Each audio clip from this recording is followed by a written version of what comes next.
जोंनि बिटिआरआवहाय मोनस्नि डिभिजन दङ। बे मोनस्नि डिभिजननि गासै बाक्सा डिभिजनावहाय 150 हेक्टर प्लान्टेसन खालामनाय जादों। चिरां डिभिजनाव 20 हेक्टर, कसुगाव डिभिजनावहाय 200 हेक्टर, बरपेटा डिभिजनाव 50 हेक्टर आरो ससियेल फरेस्ट्रि डिभिजनावहाय 100 हेक्टर, धनस्रि डिभिजनावहाय 8,22,570 दाल बिफां गायनाय जायो। बेखौ ओरैनो हेक्टर हिसाबै सुनाय जायाखै, माखासे अफिस बायदिसिनाफ्राव गायसनना हैनायखाय एसएसबिफोरनिफ्राय बेखौ बिफां हिसाबै सोलायनाय जादों। दानिया 2 नाम्बारनि सोंनायनि फिननाया थोंजोङै जोंनियावहाय गासै बिथांनि सोंनाया 2 नाम्बारा जादों दंफां अक्सन होनानै बेसेबां रेभिनिउ मोनदों, आं बेखौ हाउसनि गेजेरजों मिथिनो लुबैयो। दंफां अक्सन होनानै जोङो गासै 8,92,737 रां मोननाय जादों।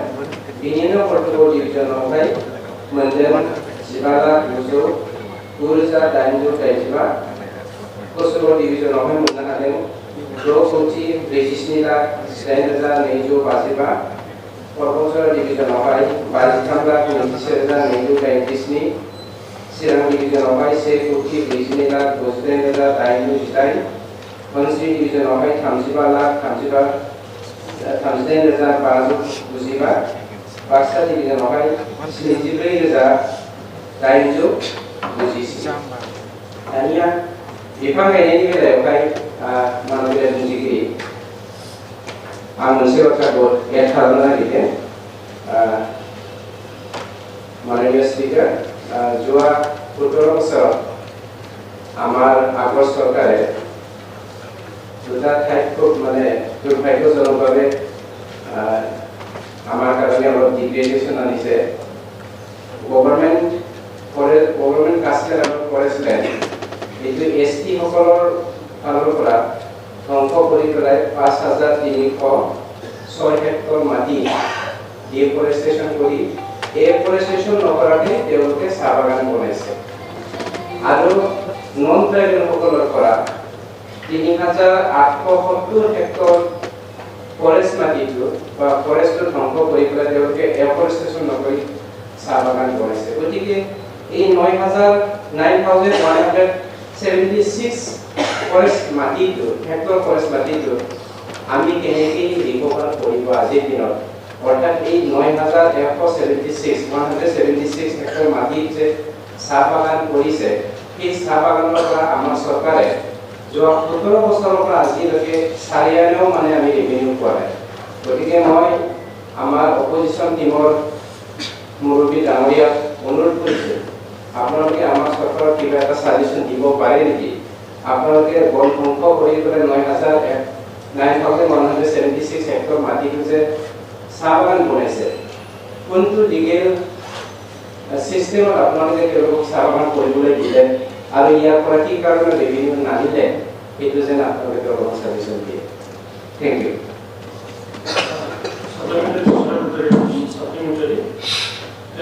कुइसन एन्सारखौथ' आं मोनबाय। दा आं मोनसे जिनिसखौ बाहाय एड खालामनो लुबैदों, खारन उल्टापानि ओनसोलाव गिदिर गिदिर दंफां रोगागासिनो दं, ट्रेक्टर बाय ट्रेक्टर। मा खालामनो थाखाय दिनै फरेस्ट डिपार्टमेन्टआ बे दंफांखौ रोगानांगौ जाखो? जिहेतु बे रिजार्भ फरेस्ट, दंफाङा बाहाय सेवनानै थाथावबो जों रोगानो मोना। मा खालामनो थाखाय दंफांखौ डिपुआव जमा खालामनाय जादों, उल्टापानि डिपुनि जाय डिपु बाहायबो जमा खालामनाय जादों। सानजा जिल्लायाव गिदिर गिदिर दंफां, जाय दंफाङा गोथां, बबे खालामनायाव बे दंफांखौ दाननाय एलाव खालामनाय जादों, आं बिथांनिफ्राय मोनथिनो लुबैयो।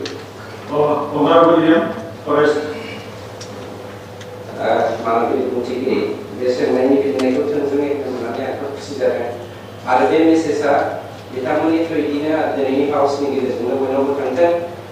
बेयावनो आमार उल्टापानि एरिया যোৱা চৰকাৰৰ ইভেন প্ৰমীলা ৰাণী বাইদেউ তাত গৈ পেলাই জংঘল ধ্বংস কৰিছে। মোৰ হাতত প্ৰমাণ আছে। প্ৰমীলা ৰাণী বাইদেউआ गावनो थांनानै बेवहाय बे हाग्राखौ सिफायहैदों आरो ध्वंस खालामनाय रेकर्ड दङ। बिथांमोना गय गायदों। गोबां आगोलनि सरकारनि दैदेनगिरिफोर इएमफ्राबो बेवहाय इनभल्भ दङ। गोनां जायोबा बेनि डाटाखौ आं बिथांमोननो होनो हागौ। बेनिखायनो जेरावहाय बे जायगानि दंफांफोरखौ ध्वंस खालामनानै मानसिफोरा सिखाव खावनो हाथोंसै नंनानै बा दंफांनि सायावनो दंफां दाननायनि सायावनो निर्भर खालामथोंसै नंनानै जाय दंफांखौ आगोलनि सरकारा डिस्ट्रय खालामनानै दिनै डिफरेस्टेट खालामदों बे दुब्लियाव थानाय दंफांफोरखौ जोङो रेभिनिउ फैनायनि थांखिजों बिथांमोननि दानफायनाय दंफांखौ जोङो कालेक्सन खालामनानै जमा दोननाय जादों। Thank you. मानोना स्पिकार दंफाङा 2 बोसोरनि आवगाय दाननाया माबायदि मैया दाननाया माबायदि बेखौ खिथानायबो नुयो। जिहेतु आं दाख्लै फिल्ड भिजिट खालामहैदोंमोन। नङा नोंथाङा बेखौ गावनो नाय। प्रमिला रानी बिथां आबुआ आंनि दंफांखौ नायदों। दाननानै हाग्रा दंफां दाननानै जोंनो बिफाङा दरखार नङा होमबा? आरो बे जिहेतु बाटारफ्लाइनिबो मोनसे गाहाय मिशन दं, भिजन दं। जिहेतु दंफांखौ जोङो थाहा माने फाननानै फैसा मोननायल' जोंनि गिदिर बाथ्रा नङा। हय थानाय जिब जुनार वाइल्ड लाइफनि खोथा दं।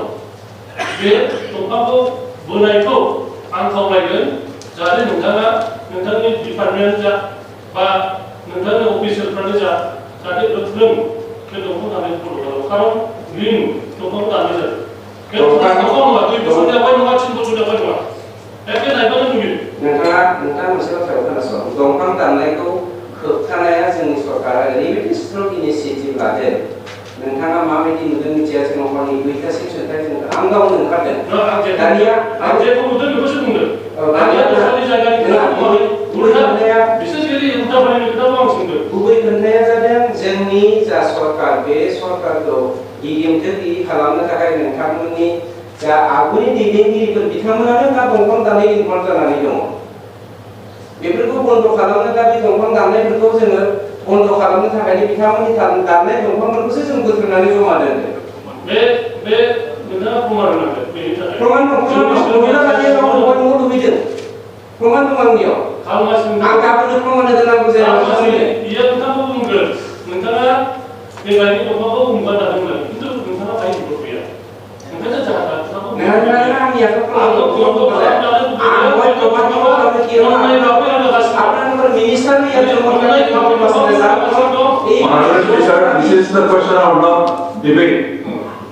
बाक्सा सालबारि मुखुमानि सिङाव थानाय रायजो राजा सुबुंफोरनि थाखाय मोनसे गोजोनथाव खौरां।